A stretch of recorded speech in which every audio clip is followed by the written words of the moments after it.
അപ്പോഴില്ലേ ആ മോസ്റ്റ് ആയിട്ടുള്ള പഫ് ഉണ്ടാക്കിയാലോ? ഓ, ഈ ചെരുപ്പ് എപ്പോൾ ഇടുമ്പോൾ എനിക്ക് അഹനനെ ഓർമ്മ വരും. ഞങ്ങൾ രണ്ടുപേരും കൂടെ വാങ്ങിയതാണേ.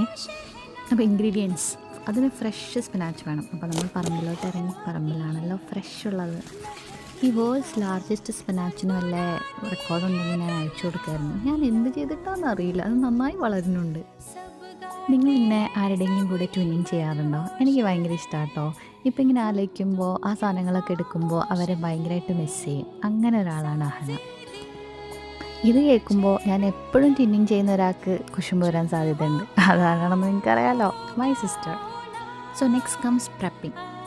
Nothing goes waste in an organic kitchen. അതുകൊണ്ട് ഈ സ്റ്റംസ് കൊണ്ട് നമ്മൾ സാമ്പാർ ഉണ്ടാക്കും. ഓക്കെ, ഇപ്പം ഞാൻ ഉണ്ടാക്കുന്ന ഈ ഫില്ലിങ്ങില്ലേ, ഇത് നല്ല ഒരു ടോസ്റ്റിന് പറ്റിയ ഫില്ലിങ്ങും കൂടിയാണ്. പിന്നെ ചീസി ആയതുകൊണ്ട് രാവിലെ ബ്രേക്ക്ഫാസ്റ്റിന് അടിപൊളിയായിരിക്കും. അപ്പോൾ let saute some garlic in butter. അത് കഴിഞ്ഞിട്ട് വിൽ ആഡ് ഓണിയൻസ്. പിന്നെ നന്നായിട്ട് മഷ്റൂം സോട്ടേ ചെയ്യുക. വളരെ ബേസിക് ആയിട്ടുള്ള സ്പൈസസ് മാത്രമേ നമ്മൾ ആഡ് ചെയ്യുന്നുള്ളൂ. Chilli flakes and oregano. പിന്നെ salt, if you need pepper add ചെയ്യാം, പക്ഷേ ഐ സ്കിപ്ഡ് ഇറ്റ്. പിന്നെ വൈറ്റ് സോസിന് വേണ്ടിയിട്ടുള്ള cheese, all purpose flour, milk, അത്രയേ ഉള്ളൂ, കഴിഞ്ഞു സംഭവം.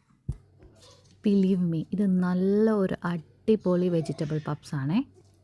സോ ഹെൽത്തി റമദാൻ റെസിപ്പിയിൽ ഒരെണ്ണം കൂടെ ആയില്ലേ. I will be pinning this to my healthy Ramadan series. അതാരെങ്കിലും കാണാൻ തന്നെ ഒന്ന് പോയി കാണണേ. 10-22 റെസിപ്പീസ് ഞാൻ അതിനകത്ത് അപ്ലോഡ് ചെയ്തിട്ടുണ്ട്.